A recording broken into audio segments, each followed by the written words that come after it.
आप सुन रहे हैं मुंशी प्रेमचंद की कहानी बांका जमींदार।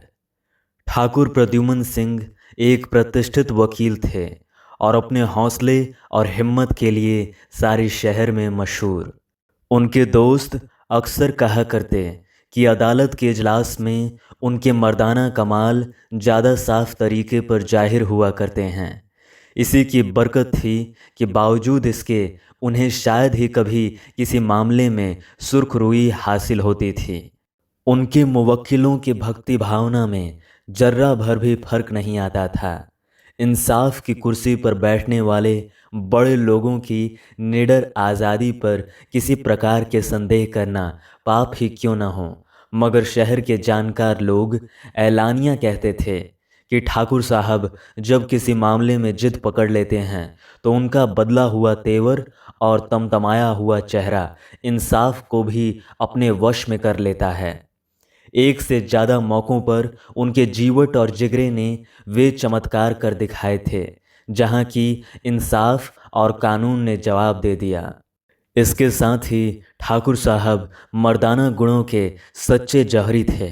अगर मुवक्किल को कुश्ती में कुछ पैठ हो तो ये ज़रूरी नहीं था कि वो उनकी सेवाएं प्राप्त करने के लिए रुपया पैसा दे। इसलिए उनके यहाँ शहर के पहलवानों और फ़कैतों का हमेशा जमघट रहता था और यही ज़बरदस्त प्रभावशाली और व्यवहारिक कानूनी बारीकी थी जिसकी काट करने में इंसाफ को भी आगा पीछा सोचना पड़ता। वे गर्व और सच्चे गर्व के दिल से कद्र करते थे। उनके बेतकल्लुफ़ घर की ड्योढ़ियाँ बहुत ऊंची थी, वहाँ झुकने की ज़रूरत न थी। इंसान खूब सिर उठाकर जा सकता था। ये एक विश्वस्त कहानी है कि एक बार उन्होंने किसी मुकदमे को बावजूद बहुत विनती और आग्रह के हाथ में लेने से इनकार किया। मुवक्किल कोई अक्खड़ देहाती था। उसने जब आरजू मिन्नत से काम निकलते न देखा तो हिम्मत से काम लिया। वकील साहब कुर्सी से नीचे गिर पड़े और बिफरे हुए देहाती को सीने से लगा लिया। धन और धरती के बीच आदिकाल से एक आकर्षण है।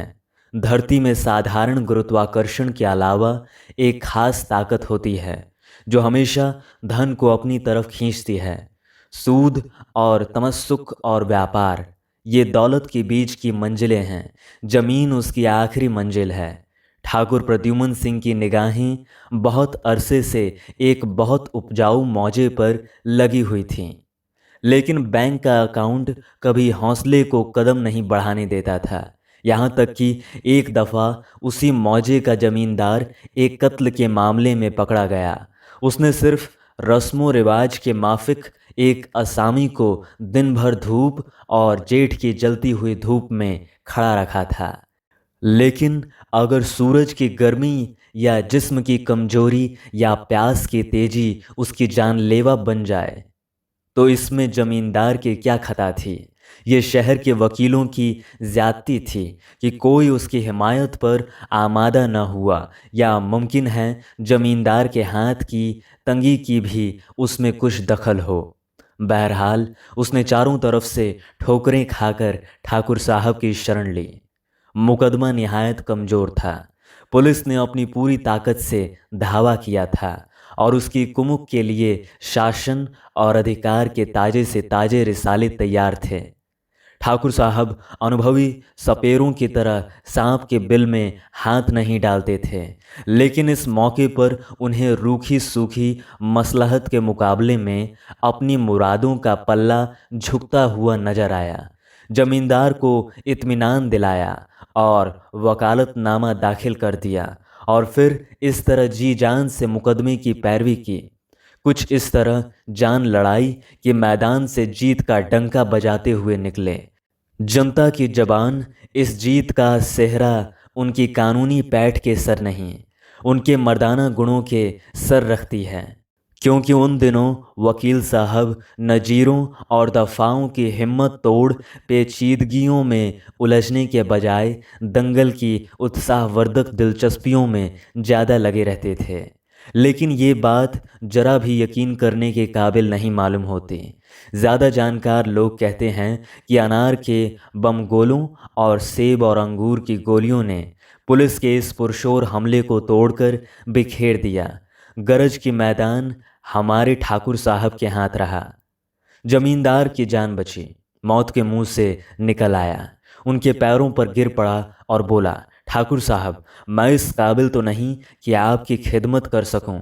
ईश्वर ने आपको बहुत कुछ दिया है, लेकिन कृष्ण भगवान ने गरीब सुदामा के सूखे चावल खुशी से कबूल किए थे। मेरे पास बुजुर्गों की यादगार एक छोटा सा वीरान मौजा है, उसे आपकी भेंट करता हूँ। आपके लायक तो नहीं, लेकिन मेरे खातिर इसे कबूल कीजिए। मैं आपका जस कभी न भूलूंगा। वकील साहब फड़क उठे। दो चार बार निष्पृह बैरागियों की तरह इनकार करने के बाद इस भेंट को कबूल कर लिया। मुंह मांगी मुराद मिली। इस मौजे के लोग बेहद सरकश और झगड़ालू थे, जिन्हें इस बात का गर्व था कि कभी कोई जमींदार उन्हें बस में नहीं कर सका। लेकिन जब उन्होंने अपनी बागडोर प्रद्युम्न सिंह के हाथों में जाते देखी तो चौकड़ियां भूल गए। एक बदलगाम घोड़े की तरह सवार को कनखियों से देखा, कनौतियां खड़ी कीं, कुछ हिनहिनाए और तब गर्दनें झुका दी।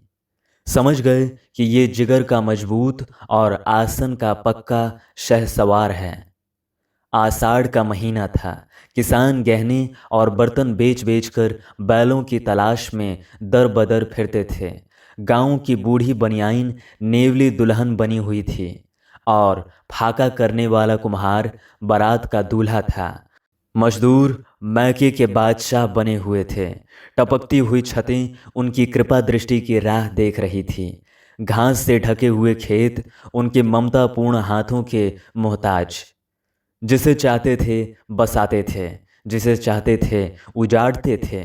आम और जामुन के पेड़ों पर आठों पहर निशानेबाज मनचले लड़कों का धावा रहता था। बूढ़े गर्दनों में झोलियां लटकाए पहर रात से टपके की खोज में घूमते नजर आते थे, जो बुढ़ापे के बावजूद भोजन और जाप से ज़्यादा दिलचस्प और मज़ेदार काम था। नाले पुरशोर, नदियां अथाह, चारों तरफ हरियाली और खुशहाली। इन्हीं दिनों ठाकुर साहब मौत की तरह, जिसके आने की पहले से कोई सूचना नहीं होती, गांव में आए। एक सजी हुई बारात थी। हाथी और घोड़े और साज सामान लठैतों का एक रिसाला सा था। गांव ने ये तूम तड़ाक और आन बान देखी तो रहे सहे होश उड़ गए। घोड़े खेतों में ऐंडने लगे। शाम के वक्त ठाकुर साहब ने अपने असामियों को बुलाया और बुलंद आवाज में बोले, मैंने सुना है कि तुम लोग बड़े सरकश हो और मेरी सरकशी का हाल तुमको मालूम ही है। अब ईंट और पत्थर का सामना है। बोलो, क्या मंजूर है? एक बूढ़े किसान ने बेद के पेड़ की तरह कांपते हुए जवाब दिया, सरकार, आप हमारे राजा हैं, हम आपसे ऐंठ कर कहाँ जाएंगे। ठाकुर साहब तेवर बदल कर बोले, तो तुम लोग सब के सब कल सुबह तक 3 साल का पेशगी लगान दाखिल कर दो और खूब ध्यान देकर सुन लो कि मैं हुक्म को दोहराना नहीं जानता, वरना मैं गांव में हल चलवा दूंगा और घरों को खेत बना दूंगा। सारे गांव में कोहराम मच गया। 3 साल का पेशगी लगान और इतनी जल्दी जुटाना असंभव था। रात इसी हैस बैस में कटी। अभी तक आरजू मिन्नत के बिजली जैसे असर की उम्मीद बाकी थी। सुबह बड़ी इंतजार के बाद आई तो प्रलय बनकर आई। एक तरफ तो जोर जबरदस्ती और अन्याय अत्याचार का बाजार गर्म था, दूसरी तरफ रोती हुई आंखों, सर्द आहों और चीख पुकार का जिन्हें सुनने वाला कोई न था।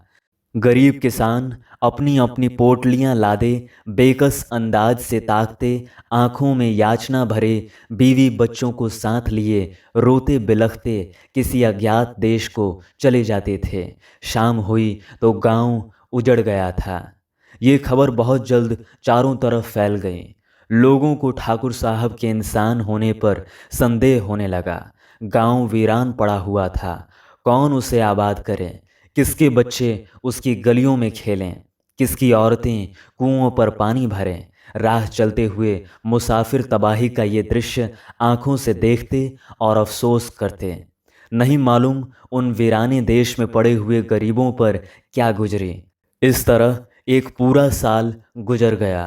तब गांव के नसीब जागे। जमीन उपजाऊ थी, मकान मौजूद। धीरे धीरे जुल्म की ये दास्तान फीकी पड़ गई। मनचले किसानों की लोभ दृष्टि उस पर पड़ने लगी। बला से जमींदार जालिम है, बेरहम है, सख्तियां करता है। हम उसे मना लेंगे। 3 साल की पेशगी लगान का क्या जिक्र।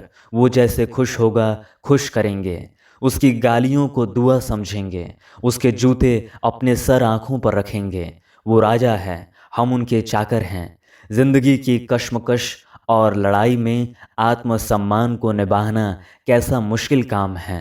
दूसरा आषाढ़ आया तो वो गांव फिर बागीचा बना हुआ था। बच्चे फिर अपने दरवाजों पर घरौंदे बनाने लगे। मर्दों की बुलंद आवाज़ के गाने खेतों में सुनाई दिए और औरतों के सुहाने गीत चक्कियों पर। जिंदगी के मोहक दृश्य दिखाई देने लगे। साल भर और गुजरा। जब रबी की दूसरी फसल आई तो सुनहरी बालों को खेतों में लहराते देखकर किसानों के दिल लहराने लगते थे।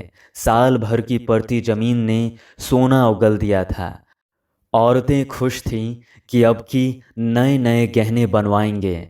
मर्द खुश थे कि अच्छे अच्छे बैल मोल लेंगे। और दारोगा जी की खुशी का तो अंत ही न था। ठाकुर साहब ने ये खुशखबरी सुनी और देहात की सैर को चले। वही शानो शौकत, वही लठैतों का रिसाला, वही गुंडों की फौज। गांव वालों ने उनके आदर सत्कार की तैयारियां करनी शुरू की। मोटे ताजे बकरों का एक पूरा गल्ला चौपाल के दरवाजे पर बांधा। लकड़ी के अंबार लगा दिए। दूध के हौज भर दिए। ठाकुर साहब गांव की मेड़ पर पहुंचे तो पूरे 100 आदमी उनकी अगवानी के लिए हाथ बांधे खड़े थे। लेकिन पहली चीज़ जिसकी फरमाइश हुई वो लेमनेड और बर्फ़ था।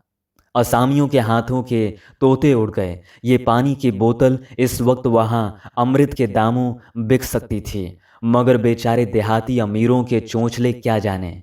मुजरिमों की तरह सिर झुकाए भौंचक खड़े थे। चेहरे पर झेंप और शर्म थी, दिलों में धड़कन और भय। ईश्वर, बात बिगड़ गई है, अब तुम ही संभालो। बर्फ की ठंडक न मिली तो ठाकुर साहब की प्यास की आग और भी तेज हुई। गुस्सा भड़क उठा। कड़क कर बोले, मैं शैतान नहीं हूं कि बकरों के खून से प्यास बुझाऊं। मुझे ठंडा बर्फ चाहिए और ये प्यास तुम्हारे और तुम्हारी औरतों के आंसुओं से ही बुझेगी। एहसान फरामोश, नीच, मैंने तुम्हें जमीन दी, मकान दिए और हैसियत दी, और इसके बदले में तुम ये दे रहे हो कि मैं खड़ा पानी को तरसता हूँ। तुम इस काबिल नहीं हो कि तुम्हारे साथ कोई रियायत की जाए। कल शाम तक मैं तुम में से किसी आदमी की सूरत इस गांव में न देखूं, वरना प्रलय हो जाएगा। तुम जानते हो कि मुझे अपना हुक्म दोहराने की आदत नहीं है। रात तुम्हारी है, जो कुछ ले जा सको ले जाओ, लेकिन शाम को मैं किसी की मनहूस सूरत न देखूं। ये रोना और चीखना फिजूल है। मेरा दिल पत्थर का है और कलेजा लोहे का, आंसुओं से नहीं पसीजता। और ऐसा ही हुआ। दूसरी रात को सारे गांव में कोई दिया जलाने वाला तक न रहा। फूलता फलता हुआ गांव भूत का डेरा बन गया। बहुत दिनों तक ये घटना आसपास के मनचले किस्सा गोयों के लिए दिलचस्पियों का खजाना बनी रही। एक साहब ने उस पर अपनी कलम भी चलाई। बेचारे ठाकुर साहब ऐसे बदनाम हुए कि घर से निकलना मुश्किल हो गया। बहुत कोशिश की कि गांव आबाद हो जाए, लेकिन किसकी जान भारी थी कि इस अंधेर नगरी में कदम रखता जहां मोटापे की सजा फांसी थी। कुछ मजदूर पेशा लोग किस्मत का जुआ खेलने आए, मगर कुछ महीनों से ज़्यादा न जम सके। उजड़ा हुआ गांव खोया हुआ एतबार है जो बहुत मुश्किल से जमता है। आखिर जब कोई बस न चला तो ठाकुर साहब ने मजबूर होकर आराजी माफ़ करने का आम ऐलान कर दिया, लेकिन इस रियायत ने रही सही साख भी खो दी।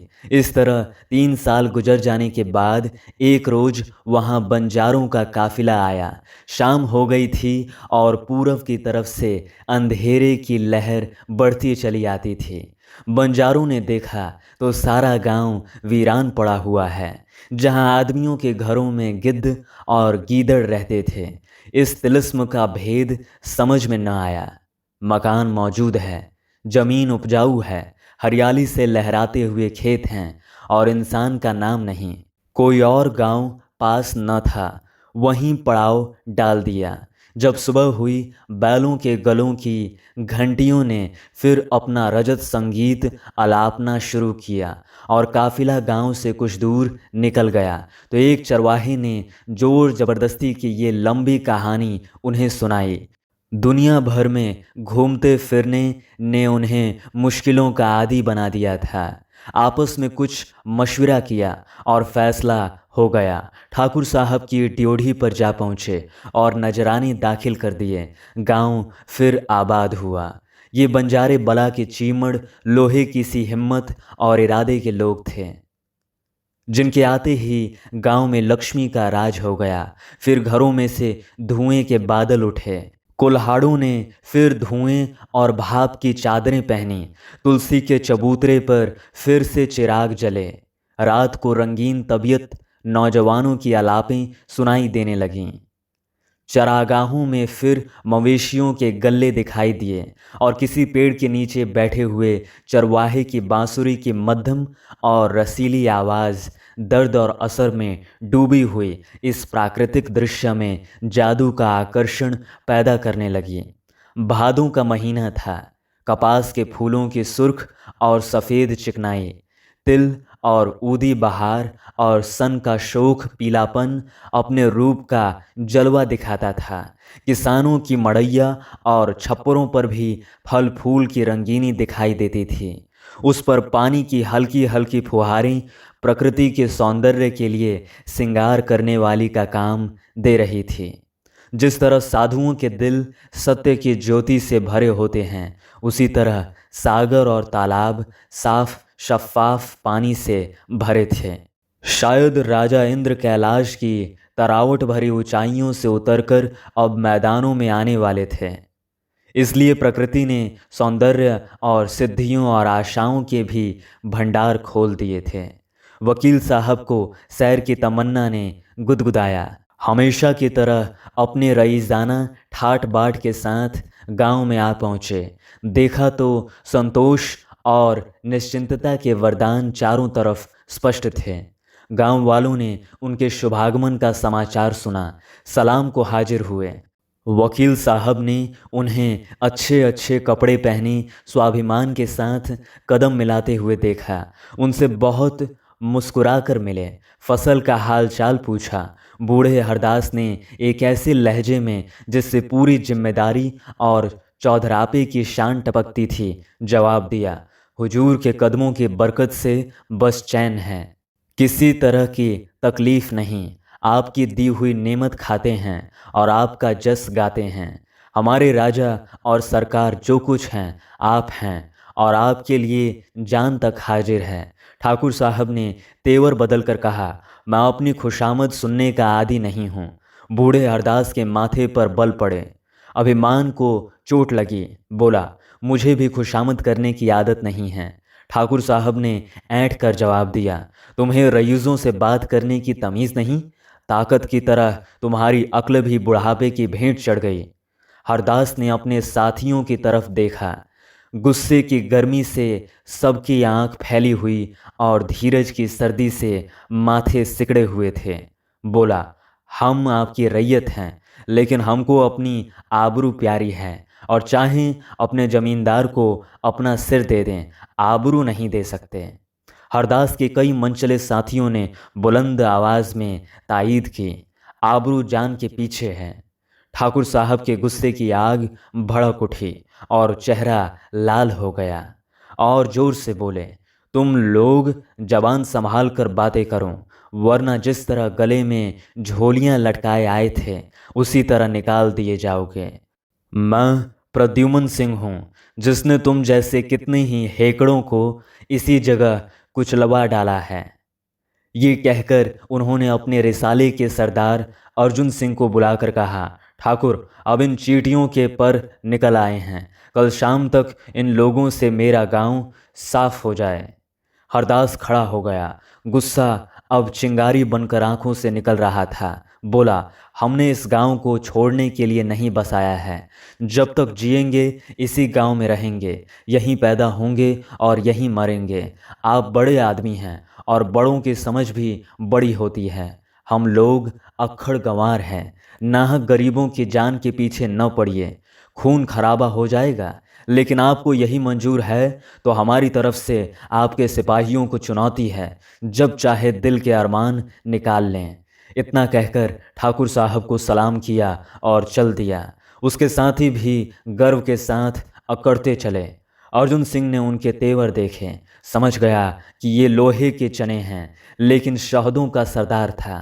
कुछ अपने नाम की लाश थी। दूसरे दिन शाम के वक्त जब रात और दिन में मुठभेड़ हो रही थी, इन दोनों जमातों का सामना हुआ। फिर वो धौल धप्पा हुआ कि जमीन थर्रा गई। जवानों ने मुंह के अंदर वो मार के दिखाए कि सूरज डर के मारे पश्चिम में जा छिपा। तब लाठियों ने सिर उठाया, लेकिन इसके पहले कि वो डॉक्टर साहब की दुआ और शुक्रिया की मुस्तहक हो, अर्जुन सिंह ने समझदारी से काम लिया। ताहम उनके चंद आदमियों के लिए गुड़ और हल्दी पीने का सामान हो चुका था। वकील साहब ने अपनी फौज की ये बुरी हालत देखी। किसी के कपड़े फटे हुए, किसी के जिस्म पर गर्द जमी हुई, कोई हाँफते हाँफते बेदम। तो उन्होंने अर्जुन सिंह की पीठ ठोंकी और उसकी बहादुरी और जाबाजी की खूब तारीफ की।